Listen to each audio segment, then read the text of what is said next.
Surrounded by water, Florida is full of fun and adventure, on, around, and even under the surface. Diving is a way of life for many Floridians, but with most great fun, it comes with great dangers. Many have succumbed to the clutches of the deep, but the story of one diver makes me believe it may not have been the water. Around 2010, Ben McDaniel was going through what some would call a rough patch. He'd gone through a difficult divorce. His construction company went bankrupt. He owed a significant amount to the IRS and endured the tragic death of his younger brother. Surrounded by not much good, his parents sent him to Santa Rosa Beach, where they had a second home, so he could try to put himself back together. Time in the sun, on the beach, and in new surroundings seemed to do Ben good. He had a new girlfriend, and his parents said he was happier than they'd seen him in a long time.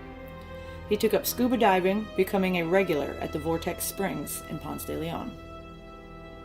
Vortex Springs is one of the largest diving facilities in Florida, featuring underwater caverns and tunnels, but it never lets anyone forget death is a very real consequence of diving.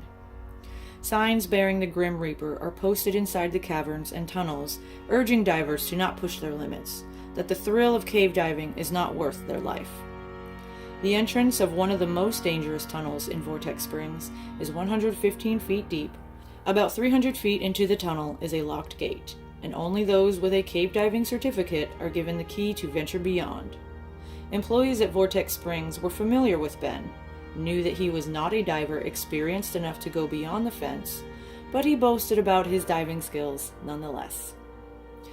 On August 18, 2010, Ben spent most of his day at Vortex Springs. He performed one dive in the afternoon, then was seen by multiple witnesses around the site. Around 7:30 p.m., he entered the water again.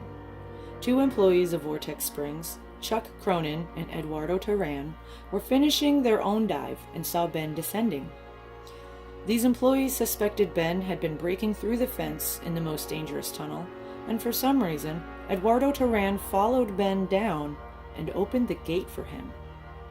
He says he watched Ben enter, then he returned to the surface. Both men say they usually wait for any divers they know are below to resurface, but that night neither man waited. They went about their business, and no one ever saw Ben McDaniel again. Not for lack of trying, however.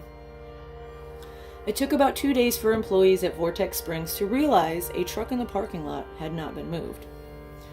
They discovered it to be Ben's truck and immediately launched an exhaustive search.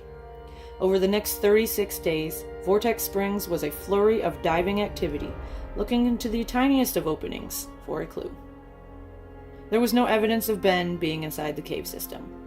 No sign of disturbed sediments, no proof of decay, no evidence of decay, no unusual animal or plant activity.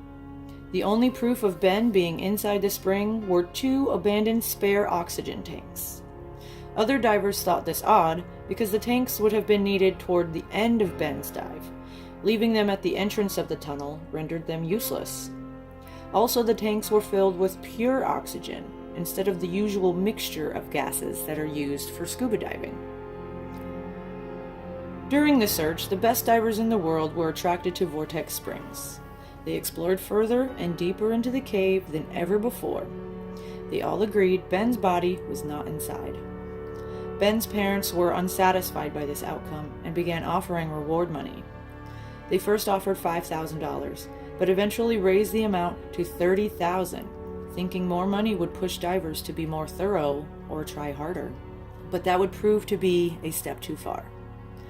A diver at the Vortex, Larry Higginbotham, was found dead inside a tunnel, having passed through at least 4 very tight restriction points. Others speculated he was pushing himself through places he wouldn't normally go in pursuit of the reward money. Ben's parents had a change of heart and began to believe their son could not be so well hidden inside the Vortex. They took down their offer of reward money and focused on other theories.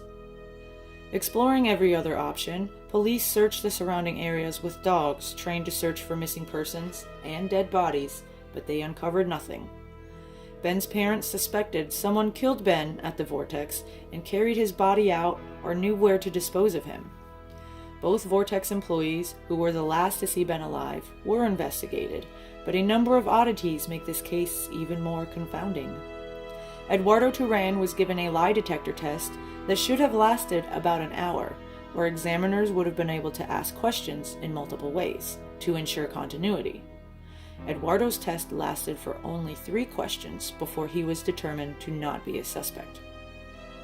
Looking into the other employees of the Vortex, something in the criminal history of owner Lowell Kelly piqued investigators' interest. He'd been involved in a dispute with a former employee who owed him money.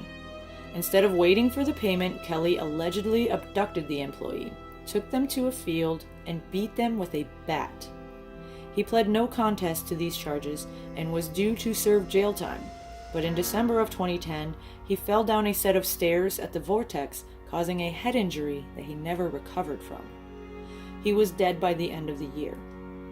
This only fueled Ben's parents' theory that he was murdered at the Vortex and someone was doing away with the witnesses. It's been over 8 years since Ben McDaniel vanished into the dark waters beneath Florida, and his family is no closer to knowing his fate. Did he meet his end at Vortex Springs and nature carry his body away? Was someone determined to not let him leave the Vortex alive? Why would Eduardo Turan open the gate for an uncertified diver to go into more dangerous territory? There are so many questions surrounding Ben's disappearance. I hope his family will find the answers they seek. Please be safe while enjoying all the Sunshine State has to offer.